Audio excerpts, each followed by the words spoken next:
Welcome to Organizational Communications in the New Era. My name is Andre Walton. I will be your instructor for this class.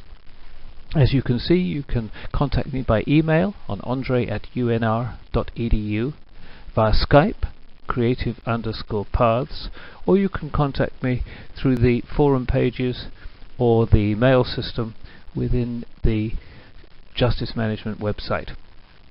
Bear in mind, if you want to talk to me by Skype, very happy to do so, but I am 8 hours later than you are if you're on West Coast time. I would like you to have a careful look at the syllabus. There are aspects of that will impact how well you perform in the class. In particular, one of the requirements is that you post 3 forum postings per week. One of these needs to be an original thread, so it needs to be done early in the week, Monday or Tuesday, to give your cohort plenty of time to respond to it. The other 2 forum postings can be original if you wish, or they can be responding to threads started by your cohort. The purpose of the forum is that you manage to get some dialogue with your cohort.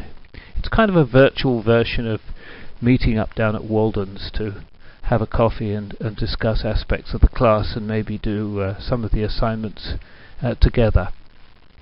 So you can use this to discuss problems or assignments with your cohort.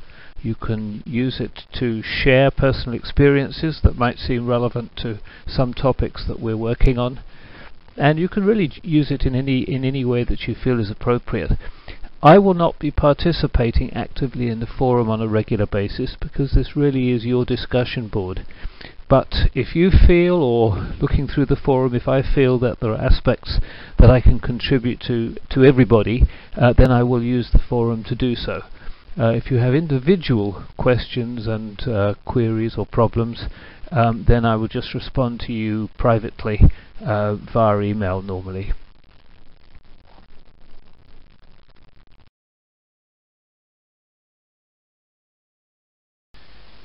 I'm going to suggest that you don't waste too much time ploughing through my biography, but in brief, I was an inventor in my late teens and early 20s.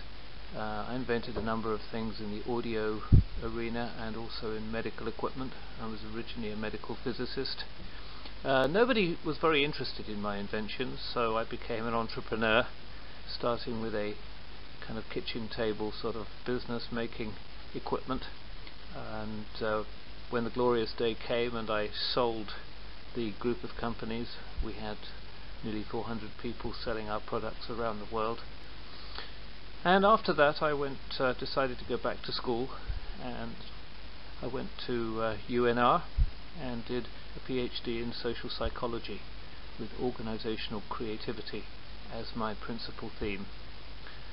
Following that, I spent 3 years in Vegas building up a non-profit organization, Project Real, Relevant Education About the Law, which was designed to try and help kids understand state and federal law, and in the hope that a greater understanding of the law and of the consequences of breaking it might indeed increase kids' awareness of the importance of the law. So that's me in a nutshell, and I look forward to reading a little bit about you guys via the forum.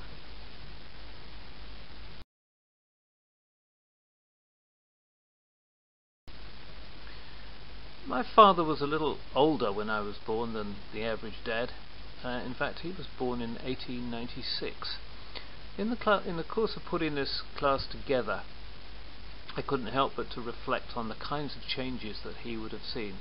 Not just the amount of change, because I think we all know that in the past 110 years, the pace of change has been dramatic.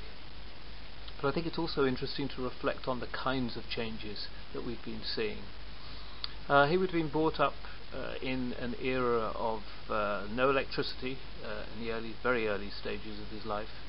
He would probably have been in close to his teens when he saw, other than the very occasional motor car, electricity would have come along, probably once again sort of in his early teens.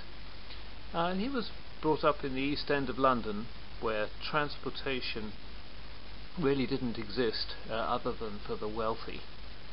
So electricity would have actually had two impacts. One would have been street lighting, although of course there was gas before that. Electricity was sort of the beginning of the retail era. You could suddenly illuminate things when and where you wanted to. And it would have had an impact also on transportation. There was actually an underground system in London in the late Victorian era, but it was fired by coal and steam, so you can imagine that it was a little bit limited in the kinds of distances it could travel, just because of ventilation problems. But most of the changes that my father would have seen would have been related to transportation.